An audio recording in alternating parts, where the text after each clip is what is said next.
Aujourd'hui, on va parler de Savernake Forest. Alors, Savernake Forest, comment ça se passe? Donc, le but du jeu est très simple. On va faire une grille de 4x4 et le but va être d'avoir le plus de points à la fin de la partie.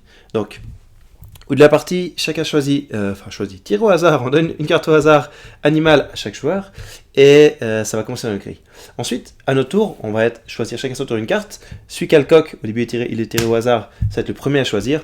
Quand on prend la carte, en plus, il y a un bonus qui va avec. Donc, soit on prend celle-ci, on prend le coq, je serai le premier joueur pour le tour d'après. Celle-ci, c'est une goutte d'eau. Là, c'est un jeton terrier, je pense. Et ça, c'est un animal, c'est ce qui va principalement me faire marquer point de victoire à la fin de la partie. Donc, on choisit une carte, on prend la récompense et on peut poser, j'expliquerai après ce que font les gouttes ou les terriers si je prends celle-ci. J'expliquerai ce que ça fait. Donc, on prend une des cartes, on met la carte dans notre grille, on est obligé de respecter le 4x4.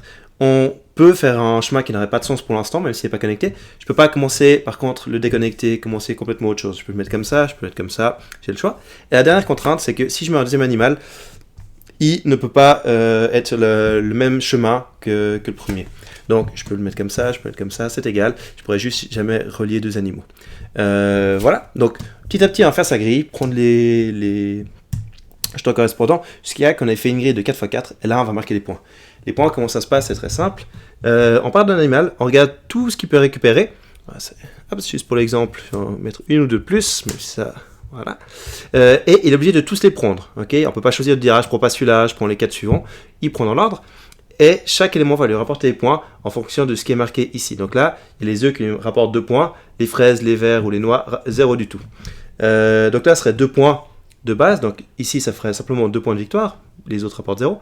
Mais la petite goutte va augmenter de 1. Donc là, ce serait 3 par œufs. Si vous mettez là 3 par, je dis fraises, mais framboises, et ainsi de suite. C'est une goutte maximum par animal, et ça augmente le nombre d'objets, d'aliments qu'il peut récupérer. Donc là, il pourrait en récupérer 5, ça n'a pas de sens parce qu'il n'y en a que 4, mais vous avez compris le principe. Donc on part de tous les animaux, on fait ça, on ajoute les points de victoire de base des animaux, parce que certains sont plus avantageux, lui il rapporte 2 points, donc il est moins bien, c'est plus dur de faire des points avec. Donc on additionne ça, un petit bonus pour le premier joueur, et ce qu'il a à la fin de la partie. Et voilà le jeu. Pour les points, c'est très simple. Hops, on a le petit plateau là qui se retourne. Et on a chacun des petites feuilles. On en choisit une. Et on peut compter les points comme ça très facilement.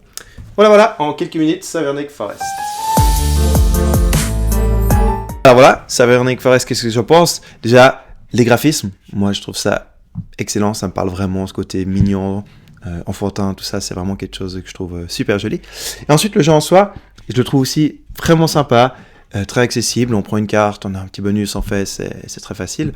Et donc c'est sûr qu'il a moins de matière pour jouer en tant que gamer tout le temps, bah ce sera pas le but.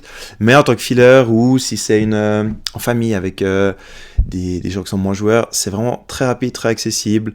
Ouais, voilà ce que je peux en dire, si ça vous parle. Ce jeu est très probablement fait pour vous. Ah oui, il va bientôt sortir chez Hello si je dis pas de bêtises. Ça c'est la version anglaise, mais voilà. À bientôt!